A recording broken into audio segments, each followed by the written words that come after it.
കൊല്ലം ജില്ലയിലെ ഏറ്റവും മനോഹരമായ ഒരു ടൂറിസ്റ്റ് ഡെസ്റ്റിനേഷനിലേക്കാണ് ഇന്ന് നമ്മൾ പോകുന്നത്. മൺട്രോ തുരുത്ത് അഥവാ മൺട്രോ ഐലൻഡ്. ലോകപ്രശസ്തമായ ഒരു ടൂറിസ്റ്റ് ഡെസ്റ്റിനേഷനാണ് മൺട്രോ തുരുത്ത് എന്ന് പറയുന്നത്. അനേകം വിനോദസഞ്ചാരികൾ എത്തിച്ചേരുന്ന സ്വദേശീയരും വിദേശീയരുമായ അനേകം വിനോദസഞ്ചാരികളാണ് ദിവസേന ഇവിടെ സന്ദർശിക്കാനായി എത്തുന്നത്. പ്രകൃതിയുടെ മനോഹാരിത പാരിക്കോരി കൊടുത്തിട്ടുള്ള ഒരു സ്ഥലമാണ് മൺട്രോ തുരുത്ത്. അങ്ങോട്ടേക്കുള്ള വഴി തന്നെ അതിമനോഹരമാണ്. റോഡുകളൊക്കെ അതിമനോഹരമായി സന്ദർശകർക്ക് വളരെ എളുപ്പം ഇവിടെ എത്തിച്ചേരാൻ പറ്റുന്ന രൂപത്തിലാണ് ഇപ്പോൾ ഇവിടുത്തെ ഒരു ഗതാഗത സൗകര്യമെല്ലാം ഉള്ളത്. പോകുന്ന വഴിയരികിൽ തന്നെ വൃക്ഷങ്ങളാലും നല്ല മനോഹരമായ ബിൽഡിങ്ങുകളാലും പള്ളികളാലും എല്ലാം വളരെ സുന്ദരമായ കാഴ്ചകളാണ് നമുക്കുള്ളത്. കൊല്ലം ജില്ലയിൽ അഷ്ടമുടിക്കായലിനും കല്ലടയാറിനും ഇടയിൽ സ്ഥിതി ചെയ്യുന്ന ഒരു ദ്വീപ സമൂഹമാണ് മൺട്രോ തുരുത്ത്. കൊല്ലം താലൂക്കിലെ ചിറ്റുമല ബ്ലോക്ക് പഞ്ചായത്ത് പരിധിയിൽ ഉൾപ്പെടുന്ന ഒരു ഗ്രാമപഞ്ചായത്താണിത്. 13.5 ചതുരശ്ര കിലോമീറ്ററാണ് ഇവിടുത്തെ ആകെ വിസ്തീർണം. റോഡ്, റെയിൽ, ജലഗതാഗത സൗകര്യങ്ങൾ വഴി നമുക്ക് ഈ ദ്വീപിലേക്ക് എത്തിച്ചേരാവുന്നതാണ്. കൊല്ലം ടൗണിൽ നിന്നും റോഡ് വഴി ഏകദേശം 25 കിലോമീറ്റർ ദൂരമുണ്ട്. തെങ്ങ്, നെല്ല്, മത്സ്യ കൃഷി എന്നിവയാണ് പ്രധാന. മൺട്രോ തുരുത്തിലേക്കുള്ള യാത്രയിലെ അതിമനോഹരമായ ഒരു കാഴ്ചയാണ് ഈ പാലം. ഈ പാലം കടന്ന് അപ്പുറത്ത് കയറുന്നതോടുകൂടി മൺട്രോ തുരുത്തിൻ്റെ യഥാർത്ഥ ഭംഗിയിലേക്ക് നമ്മൾ കടക്കുകയാണ്. ഈ തുരുത്തിനെ അതിമനോഹരമാക്കുന്നത് ഇവിടുത്തെ ചെറിയ ചെറിയ ജലസംഭരണികളും അതിന് ചുറ്റും വളർന്നു നിൽക്കുന്ന തെങ്ങിൻതോപ്പുകളുമൊക്കെയാണ്. മനോഹരമായ അമ്പലങ്ങളും പള്ളികളും അങ്ങനെ ഒട്ടേറെ ആരാധനാലയങ്ങൾ നിറഞ്ഞ ഒരു പ്രദേശമാണിത്. എന്ത് മനോഹരമായ കാഴ്ചയാണെന്നൊന്ന് നോക്കിക്കേ. നമ്മളൊരു വിദേശി രാജ്യത്തൂടെയാണോ കടന്നു പോകുന്നതെന്ന് പോലും സംശയിച്ചു പോകും. തെങ്ങ് കൃഷിക്ക് വളരെ അനുയോജ്യമായ മണ്ണാണ് ഇവിടെയുള്ളത്. തിരുവിതാംകൂർ ദിവാനായിരുന്ന കേണൽ മൺട്രോയുടെ സ്മരണാർത്ഥമാണ് ദ്വീപിന് ഈ പേര് ലഭിച്ചത്. കല്ലടയാറ് അഷ്ടമുടിക്കായലുമായി സംഗമിക്കുന്ന പ്രദേശത്ത് രൂപപ്പെട്ട ചെറുദ്വീപുകളുടെ ഒരു സമൂഹമാണ് മൺട്രോ തുരുത്ത്. പ്രകൃതി വിഭവങ്ങളാൽ സമ്പന്നമായിരുന്നു ഈ പ്രദേശം. ഒറ്റപ്പെട്ട് കഴിഞ്ഞിരുന്ന ഒരു ദ്വീപാണെങ്കിലും സാമൂഹ്യ രാഷ്ട്രീയ രംഗങ്ങളിലും സൗകര്യങ്ങളിലും വളരെ ശ്രദ്ധേയമായ സ്ഥാനവും ചരിത്രവുമുള്ള ഒരു പ്രദേശമാണിത്. കയർ, തേങ്ങ, കൊപ്ര, വെളിച്ചെണ്ണ തുടങ്ങിയ വിപണന ഉൽപ്പന്നങ്ങൾ കച്ചവടത്തിനായി പുറംനാട്ടിൽ എത്തിച്ചിരുന്നത് വലിയ കെട്ടുവള്ളങ്ങൾ ഉപയോഗിച്ചായിരുന്നു. കുടുംബസമേതമുള്ള തീർത്ഥയാത്രയ്ക്കും വെള്ളപ്പൊക്ക കാലങ്ങളിൽ അഭയം കണ്ടെത്തുന്നതിനും ഇത്തരം വള്ളങ്ങളാണ് ഉപയോഗിച്ചിരുന്നത്.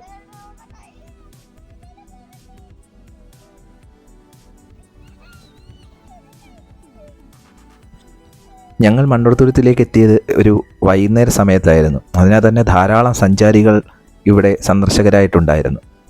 ഒട്ടേറെ വാഹനങ്ങൾ ഇരുവശങ്ങളിലുമായി നിർത്തിയിട്ടിരിക്കുന്നത് നമുക്ക് കാണാം. അതിമനോഹരമായ കാഴ്ചയിലേക്കാണ് മൺട്രോ തുരുത്ത് നമുക്ക് സ്വാഗതമേകുന്നത്. ബോട്ട് യാത്രകൾക്കായും മറ്റും ഒട്ടേറെ പേർ നമ്മളെ വിളിക്കുന്നത് കാണാം. അപ്പോൾ വണ്ടി ഈ റോഡ് സൈഡിൽ ഒതുക്കി നമുക്കും കാഴ്ചകളിലേക്ക് പോകാം. അങ്ങനെ നമ്മളും ഒരു ബോട്ട് യാത്ര തിരഞ്ഞെടുത്തിരിക്കുകയാണ്.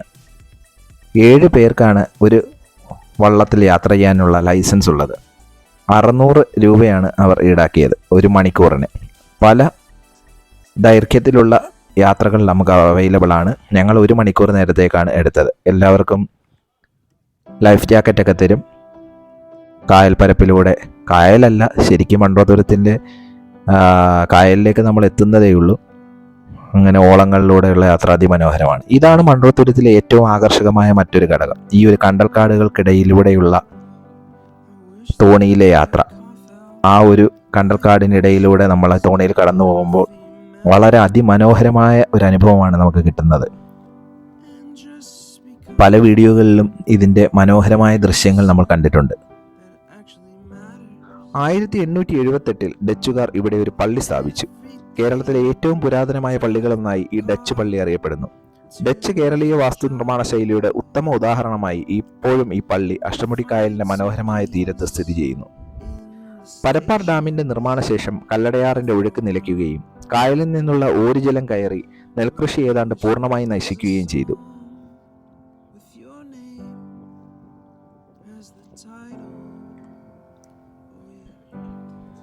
അങ്ങനെ വീണ്ടും കണ്ടൽക്കാടുകൾക്കിടയിലൂടെ നമ്മുടെ തോണി പോവുകയാണ്. വലിയ ബോട്ടുകൾ എടുത്താൽ നമുക്ക് ഇതുപോലെയുള്ള ചെറിയ ഇടങ്ങളിലൂടെയുള്ള യാത്ര മിസ്സാവും. അപ്പോൾ എപ്പോഴും വഞ്ചിയിലെ യാത്രയാണ് മൺട്രോ ഏറ്റവും നല്ലതെന്നാണ് എനിക്ക് തോന്നുന്നത്.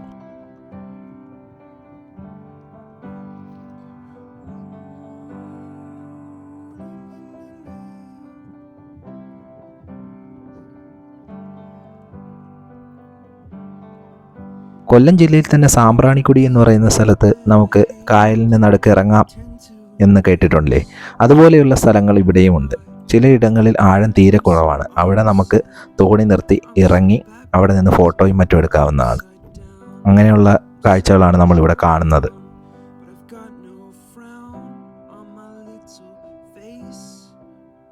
വേലുത്തമ്പി ദളവയ്ക്ക് ശേഷം തിരുവിതാംകൂറിലെ ദിവാനായിരുന്ന ഉമ്മിണിത്തമ്പി പൊതുവെ ജനങ്ങൾക്ക് അപ്രിയനായിരുന്നതിനാൽ റാണി ഗൗരി ലക്ഷ്മിഭായ് തമ്പുരാട്ടി ഉമ്മിണിത്തമ്പിയെ ഉദ്യോഗത്തിൽ നിന്ന് നീക്കുകയും ബ്രിട്ടീഷ് റെസിഡന്റായിരുന്ന കേണൽ മൺട്രോയെ 1810 ദിവാനായി നിയമിക്കുകയും ചെയ്തു.